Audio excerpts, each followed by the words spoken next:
Whoa. How did he get down there like that? Oh, my. You're listening to Cents Per Mile with your host, Charles Gracie, and his co-host, Paul Gibson. Joined by Josh Haynes, they'll be tackling tough industry topics, asking even tougher questions, all to find better solutions as they try to make sense make sense. Thank you for tuning in to Cents Per Mile. I'm your host, Charles Gracie. And I'm your co-host, Paul Gibson. Hey, I'm Josh Haynes. I am the zookeeper around here. Gentlemen, what are we talking about on today's episode? We're talking about where drivers use the internet. Yeah, that seems like a pretty broad topic. I think more specifically too is just, like the industry as a whole, like we talk about sometimes, makes, generalizations about drivers, but then makes decisions off those. And one of them is that, all drivers use the internet in the same way. And with an aging driver population, they think they're all on Facebook, which turns out isn't the necessarily the truth. But either way, so Thanksgiving was last week. I finally am comfortable setting up Christmas stuff. Yeah, now it's the appropriate time now, finally. I was getting a little worried when I started seeing through the neighborhood Christmas lights going up, and there wasn't even turkey on the table yet. Yeah, there's nothing like walking in the store and seeing, like a giant, like skeleton, and then right next to it is Santa Claus. I'm like, that's, Nightmare Before Christmas did it. I don't think we should. But yeah, so who's our sponsor today, Charles? We got Decker Truck Lines, and they're driven to be the best because their drivers make it happen. You should definitely check out Decker Truck Lines for all your shipping and driving needs. All right, well, it's time for our first segment, 10-2 News. All right, so today on 10-2 News, in honor of Thanksgiving being last week, we're going to do the leftover edition. So what we're covering today is, in the leftover edition, is bills that have a snowball's chance or less to pass this year in Congress that are bills that could have easily, done some good for drivers, controversially, depending on who you ask, and we'll get into that. So the first one is HR 3869, the Trucker Bathroom Access Bill. So it got introduced in June. We're still talking about bathroom access for drivers. I mean, where are we at in the industry that this is even needs a bill? And apolitically speaking, it's just kind of silly that, like, we're in a position to where, like, something like this important should, like this should be a no-brainer. Well, it's in Congress. It's just they're not doing anything because they're busy doing other stuff. But that's what all these bills are. Just let people go to the bathroom, man. Let the drivers go to the bathroom. We get bathroom access. Are we privileged that we have bathroom access? I think that's the discussion we need to have about this, is the fact that this has to even be in a bill. Like, where are we at as a society that we need a bill to give people that are out on the road bathrooms? Well, and it's a double-edged sword. People are constantly talking about, like, oh, there'd be more truck parking, if drivers didn't dump their trash everywhere and leave trucker bombs out. But it's like they wouldn't have to throw their bottles away if they could just, get out and actually go to the bathroom sometimes. I mean, we have Piss Jug Man because of this. The fact that there's a mascot revolving around this is crazy. Which, I mean, is brilliant in and of itself. But anyway, so the next one is HR 3039, the Drive Act, which was introduced in May. And the idea was that basically it would stop Congress from making any sort of law that required speed limiters for any vehicles that were over 26,000 pounds as a gross vehicle weight. And that was kind of in answer to some of the talks of the FMCSA looking at a speed limiter mandate. So I kind of had hope for that one, but, it's just like with everything else, it got lost when it comes time to actually, do something for truckers. When it gets to that level, it seems like it kind of dies a lot of times. But they get cool buttons that say "We love trucks" in replacement of that. So, well, to be fair, that's lobbyists. We could talk about the ATA all day, but at the same time, you also have people in groups like OIDA who are fighting to get it to this level, and then you have people fighting at this level. But ultimately, the problem is Congress isn't voting on these things. It's not that this bill passed or failed. It's that it got there and nothing happened. And then the last one that we have is pay. Yeah. So HR 7517, This bill is a veteran of sorts in the fact that it's been introduced before and died for an entire session of Congress and has been reintroduced to die again, inevitably. Probably. Yeah, it's almost like a zombie pretty much at this point. And there's a lot of arguments, especially the ATA. Chris Spear had some pretty gnarly stuff to say. Landline had some pretty intense rebuttals. And owner operators, a lot of different people have views on how this will go. But ultimately I'm going to have to say, in my not so expert but personal and having looked at it previously position, it's just gonna go again. There's a bigger discussion and a whole nother episode on that, though. Yeah, but speaking of driver opinions, it's time for Behind the Wheel. All right, so the cool part, once again, working with CDLLife, we have access to their audience, through their mobile app and various other platforms, and different places that the drivers use the internet. And we can ask them questions to get actual driver feedback to help carriers be better and help you in recruiting and marketing decisions. So this week we asked them, where do you look for jobs? And a lot of drivers said that they see them on the road, like they see a trailer. So that's still it's trailer advertising isn't a bad thing. Like Charles, when you worked at ARCA and he came up with that whole, truck yourself. It was great. That caught my eye. I'm sure you guys got a lot of calls on that. Fired, or it was going to get me promoted, and I'm here to talk about it. So it worked out in the betterment of my career, at least. So then one of the biggest things, though, probably the biggest driver, was actually mostly other drivers. So whether they're talking to that driver on the internet, or whether they're talking to that driver in person, like met them at a truck stop, happen to know them, the number one thing seems to be mostly other drivers and talking to them about their experience, which is brilliant because, nobody's going to tell you what the job that you're going to do is like better than the person doing the job. So mostly other drivers. So then with that, one big surprise was LinkedIn. There's actually drivers, the drivers are on LinkedIn. I feel like a lot of carriers don't feel like that's the case. That actually happens. Clearly there was a shot to CDLLife and a lot of drivers on programmatic sites like Indeed and that kind of thing. And then there was a Craigslist, which is hilarious. All right, gentlemen. So it's time for our next segment, and that is This Week in Recruiting. Charles, what do you got for us? This week in recruiting, we're coming at the tail end of Thanksgiving and we're getting into the Christmas time. And what you're going to have to do is maintain your involvement with your applicants. I mean, it's no secret that this is kind of a hard time in recruiting because trying to get people to switch a job before Christmas and New Year's is really tough. And it's tough on them as well because there's a transition period and it's never easy, especially when you're giving up your seniority, you're trading in pay, and you're trying to make a hop that might not work out right before the holidays. So recruiters are faced with having these conversations and really validating the interest of the applicants and the need to bring them in this time frame. And it only gets worse as we get closer to the holidays. Yeah, because I remember that gap between Thanksgiving and Christmas gets weird, and I'm sure we'll probably focus on that when we get there. But so is there anything? I was just like you were talking about. I was just trying to stack it up. But is there anything that you particularly, Charles, do in this space right before the holidays start, specifically to prep for that time? Yeah, absolutely. So during this time, I'm making sure that anyone in the funnel understands the time as well. You assume that they understand that Christmas is on the cusp and New Year's is right behind it, but you can't make that assumption. You have to lay out the timeline of, hey, by the time we get through this application process, it'll put you here. You'll be finished your orientation at this date, which puts you about a week or two out from those holidays. Are you prepared for what that might mean? And having those conversations might not be the most impactful for your numbers, but it'll be more impactful for the relationship building phase of recruiting and bringing someone in that time frame.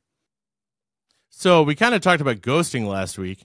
My question to you would also be, I've seen it happen both ways. How do you feel about having orientation the week of Thanksgiving? So I know people that do it and are very successful with it. And then I know people that just avoid it at all causes. I think you have to look internally at your structure and how it's laid out. And if you're going to do it, you have to be honest with your applicants about the expectations at hand. Otherwise, the relationship's going to start off terrible and it's going to lead into turnover. That makes sense. So I mean, because I was just always wondering, like, it's like, oh, hey, you know, you come in on Monday and you're going to dispatch on like Wednesday.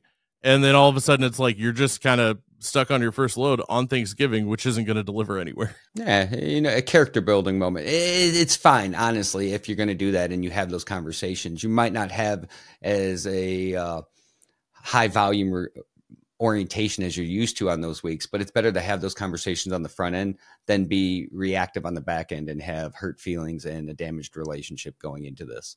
Absolutely. All right. Well, with that, I think we do need to go to a sponsor real quick. We'll be right back.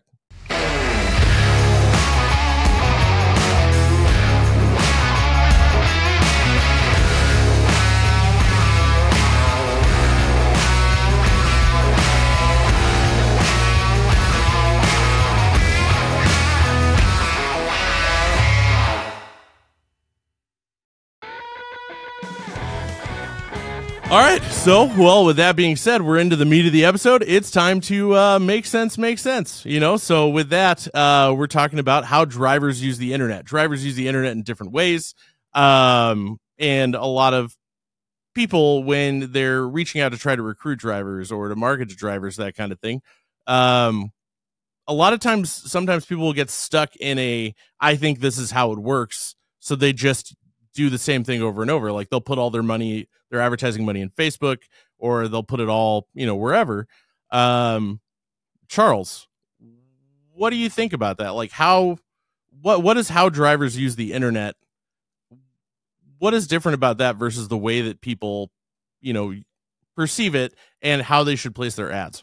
Honestly, I think people need to look at their audience. I think that's the biggest failure we as an industry have executed in how we progressed through time. By the time we, as an industry, figure it out, they're already on to the next platform. So, I mean, you're seeing things like Discord. You're seeing things like Snapchat. I just had a driver that I got through Snapchat last week. You have Instagram, you have Facebook, you have all these platforms, and you have to look at your audience, where they're at, and you have to leverage that to get your message out there. And not each platform is created equally. If I'm going to market on Facebook or LinkedIn, it's not going to look the same as what I'm using on Twitter. And it's for sure not going to be the same as what I'm doing on Discord. So I think everyone needs to be aware of what each platform has to offer and the approach that you're going to need in order to be successful, but also carry out your culture in that. Yeah. I mean, so there's that. And then, you know, I mean, like it's one of those things where it's like, I think it is. I think people forget that drivers are people too. They have this idea of the driver, and they assume that most drivers fall into that mold, and that's not the case. You know, like, so a good example is, you know, we're both in there is FreightX. Like, that's crazy.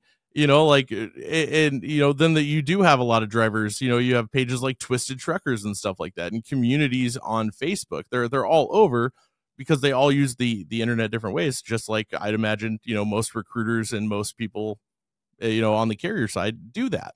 And so it's really interesting too, though, that all of those platforms are different. So when you do advertise on those platforms, you almost have to advertise different. Like, you can't use the same advertisement on LinkedIn that you're going to, you know, the same way that you're going to utilize Twitter or X or whatever you want to call it. And you would do something different on that than you would do on Facebook typically. Yeah, absolutely. And you have to be different on each, because each platform garnishes a different audience. I know people that specifically only use LinkedIn, and then there's people that predominantly use Twitter or X.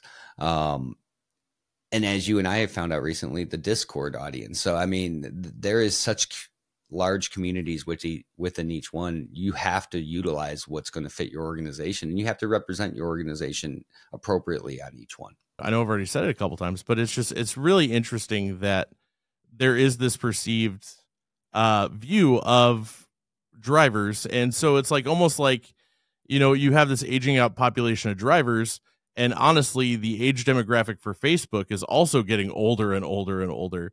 So that's why I think it's really interesting to see that there's always been such an emphasis on that, and trucking is always 10 years behind everything. So I'm really excited to see where carriers do start to move next. I can tell you they're going to have to move. You and I have seen it just on Twitter alone. You have to move, and you have to move with the time, and it's better to be ahead of it than behind it. So, yeah, I think maybe one of my big takeaways, in my opinion, is maybe look at other platforms, spread things out, try different things, because people might be different places. But the best part is you can go in there. The crazy part is you can go onto those platforms yourself and figure out where those things are. Yeah. Test the waters, see what's out there, put yourself out there, get comfortable being uncomfortable. And I think a good person that can speak to this is the person that's going to be speaking with us in passenger seat segment today. Who we got? We have Molly Gibson. Hello, gentlemen. Hey. How's it going, Molly? Doing pretty good. Yeah. Excited to be here. Happy to be talking to you guys. So tell us a little bit about where you're at and what you're doing, and the value of putting yourself out there and looking at where your audience is. Yeah, I mean, you guys covered it so well. I mean, it's really focusing on where the drivers are at, right? They use the internet just the same way we do. It's to stay connected to people, to build relationships. I mean, they're using the internet to find jobs. And so really going into all of that, you have to kind of think it's cultivating a community, a sense of connectedness, right? And so if you're trying to reach drivers, and that's kind of your main marketing objective in the industry, a lot of carriers, that's their main goal, is your strategy you want to kind of revolve around, what does your branding look like? Targeting drivers in the audience that are, looking for jobs on LinkedIn, looking for jobs on, like you said, Discord, things like that. So we're talking about getting in front of the intended audience. If I'm a carrier and I want to test the waters of where I can put my brand and get the most movement, you work in this industry in exactly that. What would be your recommendations for them? Yeah, I mean, you definitely don't want to put all your eggs in one basket, right? You kind of mentioned there's carriers out there that can put they generalize the audience and think, well, everyone's on Facebook, I'm going to put all my money into Facebook. But it's if you're doing that, buddy, you are capitalizing on yourself and you're going to be cannibalizing your budget. And so really wanting to not only test the waters, but make sure you're collecting and analyzing that data too, because if you're not knowing where specifically those drivers are at and where they're applying for your jobs from, then yeah, it's going to be like, that's the critical point, right? I mean, so you're at CDLLife. You guys do this for a living. You guys have made one of the largest driver communities that exist. Obviously, you guys kind of know the secret recipe to success here. What's some of the trends that you're seeing in that's being successful right now? Yeah, so one of the biggest trends that we've seen so far, I mean, we've got 1.4 million plus monthly active users. A lot of our drivers are connecting on the app, on the CDLLife app. They're connecting on LinkedIn. They're on Facebook. They're really, it's all over the place. Yeah. Don't want to give away too many of the secret sauces. Oh, come on. I tried, everyone. I tried. You're just going to have to check out CDLLife to find out the secret sauce, because they're not giving it up on cents per mile. We're not that important yet. Well, but at the same time, one thing, like to point out too is like, so like even, whether, and this isn't just like a giant plug for CDLLife or anything, but it's like one of those things, like even when, like, if you guys took budget from a client, you're not going to put it all in the same place. Absolutely not. No, you want to always diversify on different platforms, on different product types, different things like that. And again, it goes back to tracking and working best for your company. It's based on the audience and stuff like that. How have you done that? Like, what are you offering the drivers? Like, why do they trust you to listen to your ads and that kind of thing? Yeah, so we've been creating news and entertainment for truck drivers specifically for 13 years now. So I think that, again, when you build a community of connectedness and you're creating content that's specifically geared towards their interests and their hobbies and the things that they care about, then, it's just, inherently builds trust there. So that's funny that you said that, because that ties back to what we bet our theme was going to be this season, which is relationships. In order to build a community, it's built on a relationship. And it sounds like the relationship you guys have built is giving drivers the content that's important to them to keep them informed and engaged. And in turn, you've built this community that now you can advertise to. Exactly. Yep. Hey, Molly, I appreciate you coming on Cents Per Mile and sharing your insights. You did a great job. Keep doing everything you're doing. And I look forward to seeing what else you got. Thanks, guys. I appreciate you having me. Hi, Brian. It's Gerald from Decent Transport. We got your application, and I wanted to talk to you about it. Hey, Brian. Hey, Brian. Hey, Brian. It's Gerald again. It's your boy, Gerald. Call me back. It's your favorite superhero. The city needs you. Brian, hey, it's Gerald. We had some additional questions about your applications, like, why do you have a phone and you don't use it? Just call me back, man. Tired of leaving voicemails? Get drivers on the phone with CDLLife. Get started today. All right, gentlemen, our last segment is On Location. So who do we got today for On Location? All right, so today we're on location with King Spud CEO. That's his handle. I had plenty of time to talk with him online. Spud, welcome to the show. Oh, thanks for having me. So we're talking about where drivers use the internet, and I couldn't think of someone better than yourself, being a driver and on the internet, which seems like it goes hand in hand in today's world. But tell us a little bit about your experience of where you see drivers using the internet today. I think it depends on their age. Like, younger guys are more Twitter or I guess Reddit maybe, but the older folks are more like Facebook and stuff. Me personally, I'm Twitter, YouTube. As far as like my off, hours, but if I'm working, I'm on the DAP board. I'm on Robinson or JB Hunt or whatever, looking for loads, doing that kind of thing. I don't like that's literally all I do is work or some Twitter. That's my life on the road, because that's all I have time for. I'm either driving or I'm sleeping. There's not a lot of time for anything else. So, all right, when we're talking about what kind of content, you being a driver and somebody that's considered an influential figure on the social media spaces, I guess. You guys are all very modest when we touch that point. But at the same point, people listen to you. People tune into your content. So if I'm on Twitter and I'm a carrier trying to reach drivers, what's some of the things that you recommend that I should be considering in using Twitter to reach out to today's drivers? Always be posting. That's how to, I guess, beat the algorithm. And like wholesome content. I have a darker side of, humor, and some of my other accounts, that's how I've been, but I haven't done that as much on this particular account, and it seems to work better. So like, I don't tweet memes I find funny, because most of you probably won't. You know what I'm saying?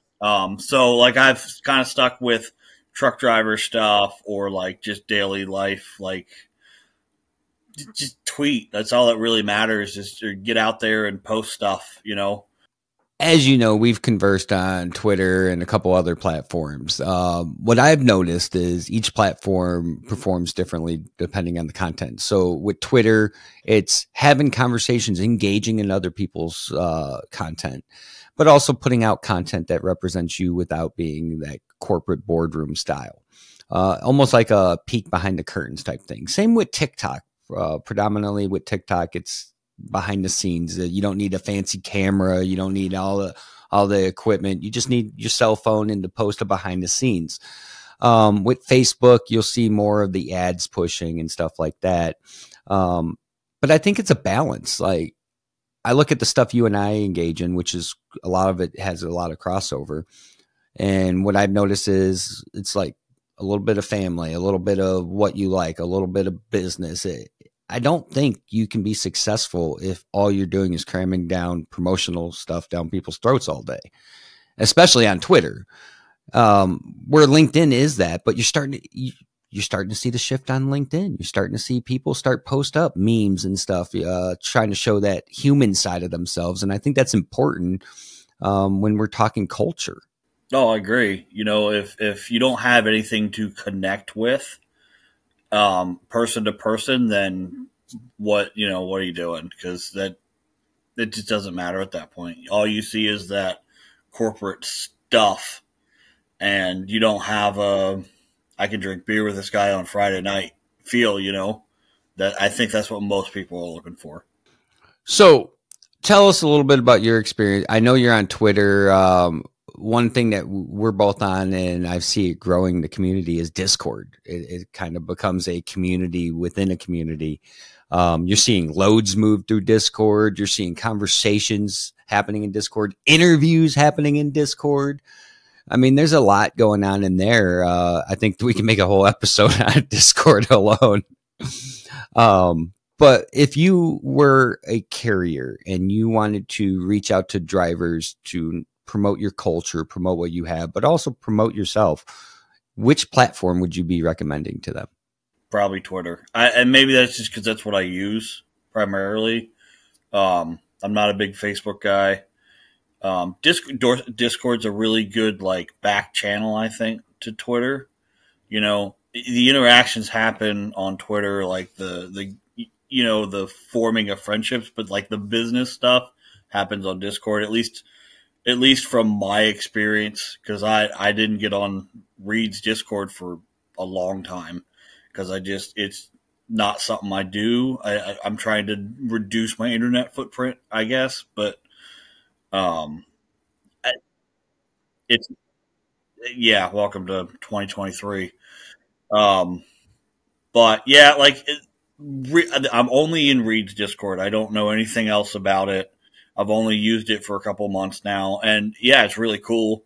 I've learned a lot, made some good friends over there through that aren't on Twitter but are in that Discord. But I think that your Twitter, your X, or whatever you want to call it now, that's your main pool, and then you can use Discord as a little more business or a little more private. Reach out, and from there, that's kind of what I've noticed from it. I mean, again, I'm not a social media expert. I'm just a truck driver who can turn a wrench and use a cell phone. I looked at one of your more recent posts that you put up on X/Twitter. You were driving and the truck rear-ended a car that cut him off. That was September 17th last year, 2022. And you can see it from there. I was cruising in through St. Louis, and this kid, he was 21 years old. Him and his friends were going to the Cardinals game.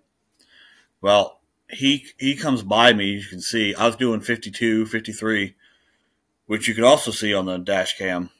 And so he had to have been doing at least 70. And he just, there's my exit, and comes over. And what could I do? There was nothing I could do. There was nowhere I could go. Yeah, it bent the frame in the truck, cracked the hood up pretty good underneath. It did almost $40,000 in damage to my truck alone. Totaled his Durango, and then that other, I think it was a Toyota pickup, small one. That was also brand new. The guy still had paper plates on it. It was brand new. And it did a lot of damage to it too. So what I thought was unique about that is that drivers are sharing those experiences, putting them out there. It becomes educational, seeing that and making you aware that stuff can happen. And I think as far as it goes, that kind of shows the diversified content that you're seeing out there. You're seeing those real-time moments, those learning moments. You're seeing the moments where, hey, I have a need for maybe a load to be moved in an area, a conversation, backdoors in the Discord. I think this paints that holistic picture of how social media becomes the introduction to a person, but those conversations take place outside of it, much like how LinkedIn happens on the executive side, management side, and then those conversations carry over into business. You guys have taken it and adapted it on Twitter /X, Facebook, where it becomes a meeting ground. But outside of that, the networking really takes place. Those relationships grow, much like ours. So I think that's kind of the theme here is post, have intent behind your post, and be human. Put yourself out there a little bit. People want to see that. They don't just want to see the suit and the tie. They don't just want to see the job offer. They don't want to just see your promotional material. They want to see you.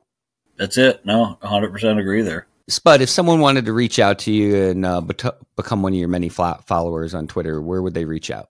On Twitter, and you can just follow me at King Spud CEO. I think my actual tag is Fat Man Spud or Fat Man King Spud. Awesome. Well, hey, thanks for coming on Cents Per Mile, and be safe on the road. Thank you for everything you do. Thanks for having me, Charles. Well, gentlemen, I think it is about time to wrap this show up. I've got some more leftovers in the refrigerator that I would like to eat. Paul looks like he's pumped for more leftovers, so let's get out of this mug. Well, hey, thanks for tuning in to Cents Per Mile. I'm your host, Charles Gracie. And I'm your co-host, Paul Gibson. See you next time.